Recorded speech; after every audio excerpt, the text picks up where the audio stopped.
Just gonna do a quickie. Gonna do a quickie here. My mind is running through a lot of things. I feel better if I just throw it out into the ether, because I hate how I can't seem to think of the words about it, and I'd rather have a public record to build out of my interest. Right? I'm a very, as everybody always listens to me know, I'm a very nuanced, complicated person. The way I deconstruct things, so on and so forth. And at the same time, uh, it's a manner of,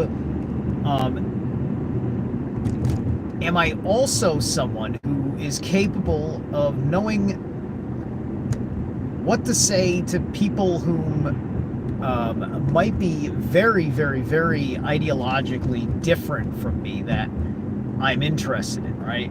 I may have mentioned it before, and I'm interested, and yeah, no, I'm pretty sure, because I'm pretty sure I labeled it. So this is about that again, which is Dr. Amon Hillman, his channel Lady Babylon. I've got disagreements with aspects of what he throws out there, which is mostly coming from this misunderstanding of like, some people don't know how much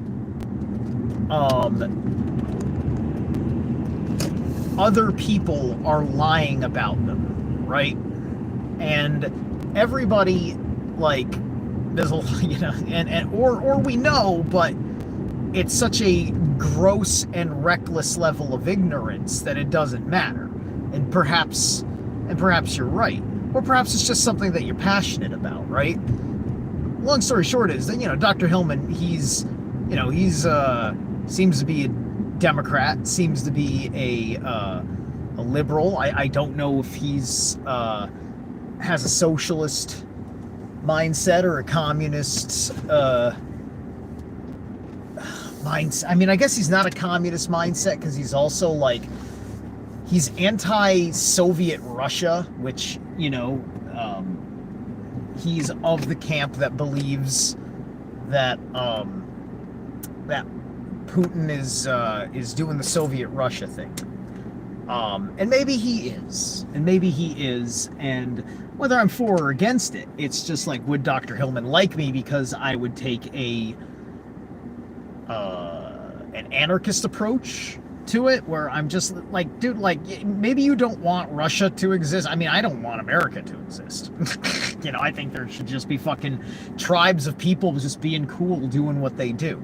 And then that can be really scary, because we don't trust each other enough to just be tribes of people who do what we do. So we huddle towards the strength of the state to be a protection for those who can't defend themselves in the greater numbers. But then again, if you have enough social cohesion to do that, just don't be a state. Just stay in touch with each other, have an efficient communication system, and be willing to fight for each other when existential threats arise. That seems extraordinarily simple to me, right? But that's not my point. Like, I'm not even interested in challenging those things, other than the interest in, like, the fact that that's going to be in the ether. There's a little bit of that exists in this realm, because, your current worldview is based on a lot of historical precedent. Where I think I would have common ground talking to him is because, I'm already like a heathen, right? I'm already much more interested in the old ways and the old gods, and all these older things, including a non-child exploitative Dionysian fucking culture. Sure.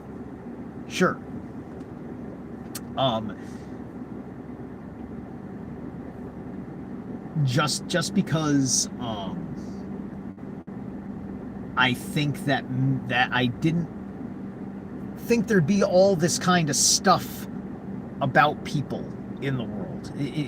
I'm probably not making any sense when I say that, because it's hard for me to articulate the context of the many things I've learned about who we are. Like, I thought people in America were a different kind of people in 2015.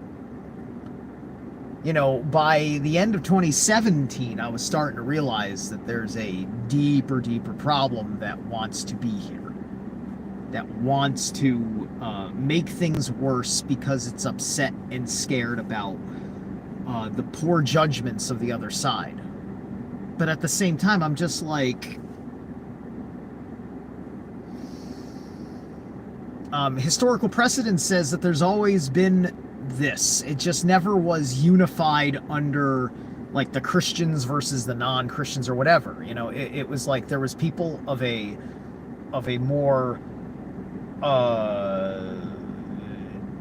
tradition, decency, conservative values, and that being kind of cultural status quo, versus, you know, the people that are literally, you know, it's all like the same thing, except that it was far more I don't know, it was diverser on both sides, because you didn't have religion being the thing that it is. Thank you, voluntary de-occultist. So, because my things that I'm much more deeper interested in is this unburying of antiquity, right? And but, you know, like, I think because he's also has this agenda that is, I mean, like, I'd have to avoid talking about a tremendous amount of things. It's just like, can I be a holography person like Jason Breshears with him, you know, like, where it's like, I'm not a flat earther, but the realm seems kind of malleable on certain perceptive levels, right? Like, I doubt it, right? Because he's got a different and a more practical esoteric approach that is bringing these things, is rising these things, right? And I don't have a problem with him being what almost seems to be like his own antiquity-based kind of Satanist, right? I don't think he's involved with any Satanism that we know. In fact, it might be very possible that Dr. Hillman's brand of Satanism is a troll on Satanists as we know them. I mean, because, like, I've told you, you know, I understand these things being a fucking, like, metalhead as I wear my fucking, where is it? Does it say it on the front? No, it doesn't. I'm wearing my fucking Prime Evil.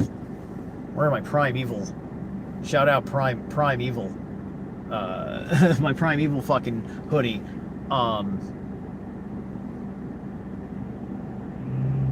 You know, I'm a metalhead. You know, I get it. I've done the Hail Satan thing, you know, for cutesy fun, because, like, I'm at the show. But that's also just not my disposition. And I may have conflict because I may be happier or more interested in a transcendent of religious ideology kind of Christian values that doesn't go into the realm of being like anti-gay or whatever, right? I mean, like, I'd probably have big disagreements with Dr. Hillman, maybe about a handful of those things, just because I may believe that there's more deliberate manipulation of people who maybe otherwise would have been like straight if they weren't, like, inundated with all sorts of odd things that are not really relevant to your early childhood development, if not abusive, right? You know, because I mean, I wonder where, you know, Cartoon Network is a big example. Cartoon Network, I watched Cartoon Network's primetime television stuff from the late 90s, like forward, like my entertainments, even as a young adult, you know, like in cartoon, like, you know, whatever. I'm not ashamed of the fact I'm 43 years old and I can still be like an 80s Transformer guy or whatever, right? So, you know, I always appreciate like cool cartoons and things like that. You know, I can appreciate something that's out there for the kids that I think is great for them. And I just, you know, I just saw this direction that was exclusive across the board, where like all the shows were LGBTQ oriented shows on that, just on the level where like a couple of main characters were out, that, you know, like Steven Universe was making a thing about this. Everything was getting like that. And there was no room for something that was more like, say, Codename Kids Next Door, or like some old school fucking like Ed, Edd and Eddy or something like that, right? There was nothing that was like that was kind of familiar and had nothing to do with alienating somebody because they were of these kinds of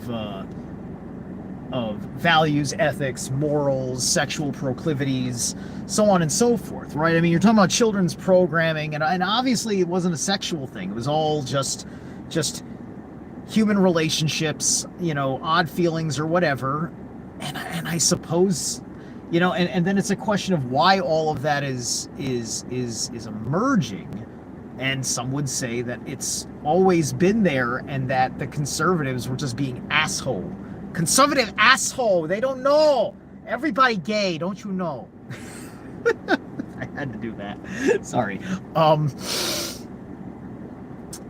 Yeah, the recent conversation between Stethkus and Passio about the other forms of Satanism was very enlightening. Right.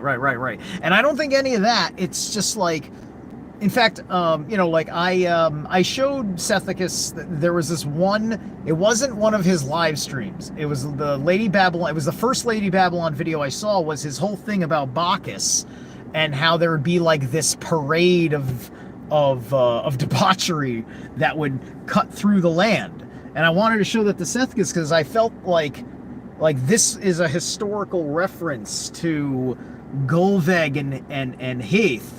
When the War of the Gods, the Aesir Vanir War, was getting kicked off, you know, Golveg and Haith had corrupted and consumed Freya, drove her mad as the war goddess, and got all of the Vanir world to go to war against the Aesir world. Right, and I said to myself that those Eddas, I think, were touching upon this idea when Golveg came over people, right? In that kind of way. I felt like it was in there, in the subtext, its interest of doing so. And maybe he was making that video to say it was a good thing, and I missed it, and I'm being gaslit. And that's okay. You know, it's just like, I am always crazy enough to listen out because I think his work is brilliant. I really do, right? Maybe he's just, you know, like, I listen to all sorts of people that I think are wrong, but their work is brilliant, and I just come to a different conclusion than they do. And that can be really offensive. That can be very subversive to the other person. They may not like that so much that they don't want to have anything to do with it because then it feels like I would be inverting or corrupting them, which is hysterical because that's how the establishment and Abrahamic establishment, who is ignorant, feels about the truth that he is uncovering, or has uncovered through his 7 seasons of deconstructing the proper original translations from the Greek of the Bible.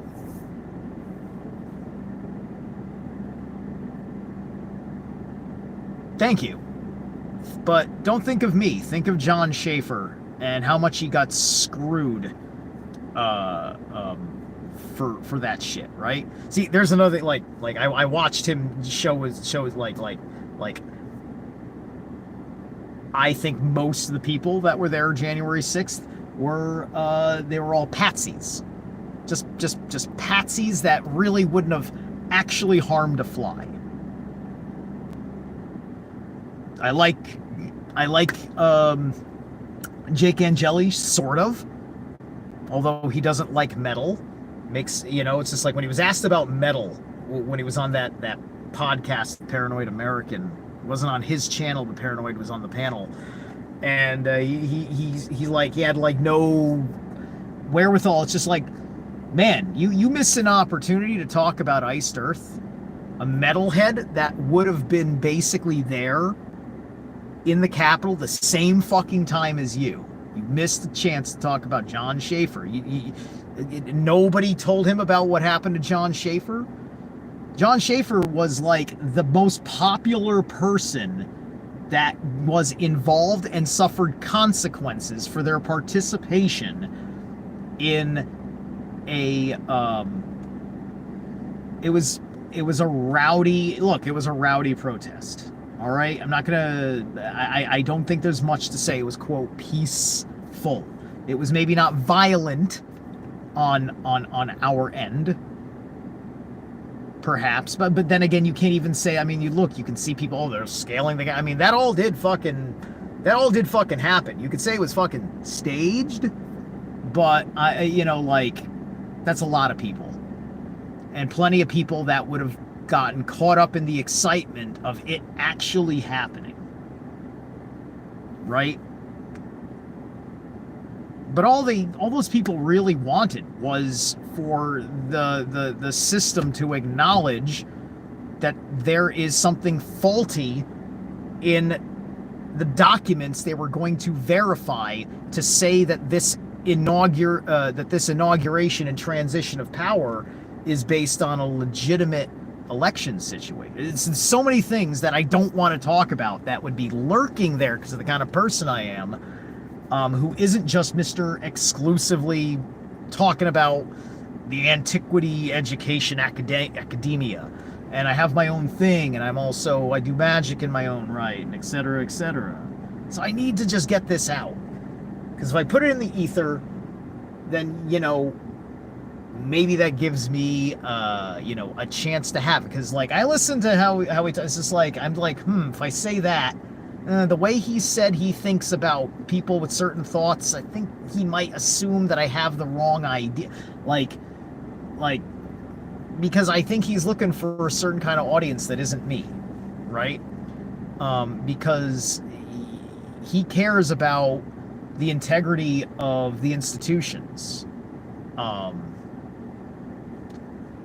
And I'm nowhere near as prepared to fall out of my Mark Passio style anarchism, because these nuances that are found amongst many of us are irritating. It makes me want to not be involved with anything of any ilk whatsoever.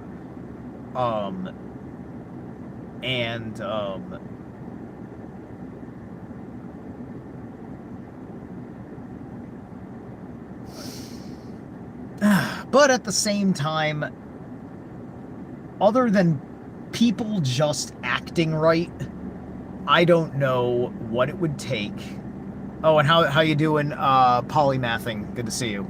I don't know what it would take for Mark Passio's vision of how the true anarchist world is going to effectively work, with the level of bitter disagreement from people that feel like they don't have a choice but to associate with people that they don't like, and you want to be able to have enough sacred space to be yourself, and then that gets really fucking difficult to be your fucking self, with that level of diversity of minds, and then you have to ask yourself, who mediates a dispute when things get heated, right?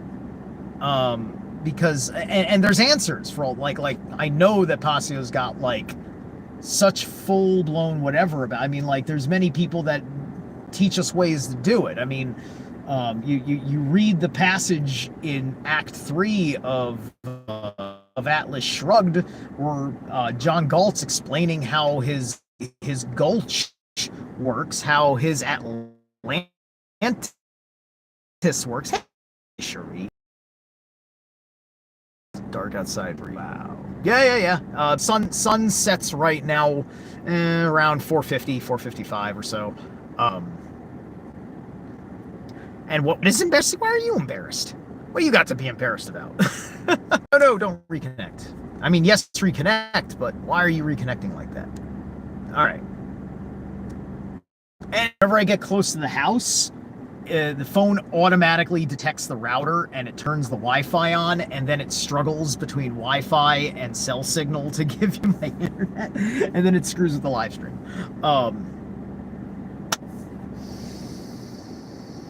Anyway, yeah, there's a small court, a small court that only fucking does a goddamn thing when somebody's got an issue. So courts rarely ever in session, and that's effectively like it for a government, right?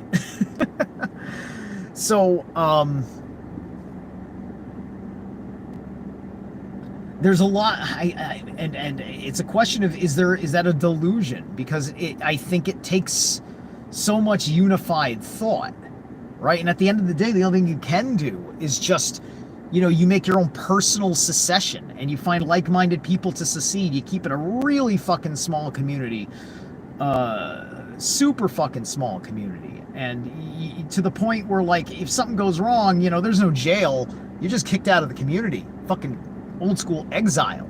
Maybe throw you on a horse and put a bag over your head, tie your hands up, and just you go until the fucking horse drops dead. Anyway,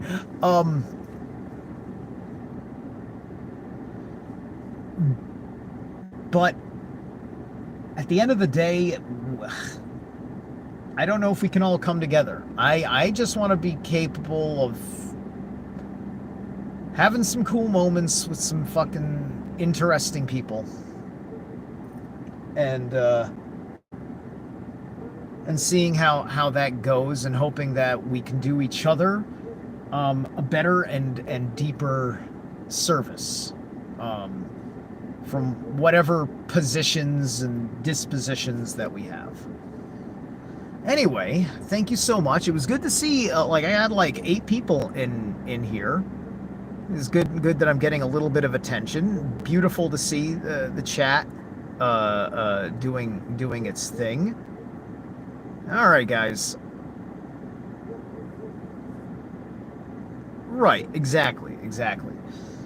And but the most difficult thing is looking at people that are nothing like it, the opposite of it, the adversary of it, and listening, engaging, even respectfully, extending olive branches despite differences or whatever. And because until things get fucking personal, or you're seeing something that is that abhorrent, like something that's really being, like, quote, done, or something to that effect.